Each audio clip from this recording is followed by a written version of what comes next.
Hi, my name is David. Today we're going to do a jQuery tutorial on freeCodeCamp. And we're going to learn about how to disable an element using jQuery. So previously we changed the CSS, we added a CSS property to target one ID.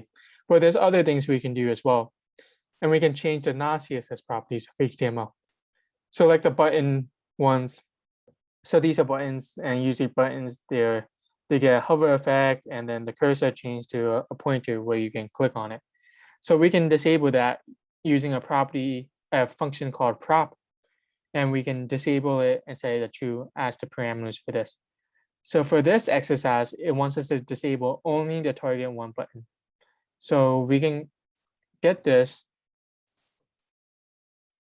and then we do dot prop, and then disabled, and set it equal to true,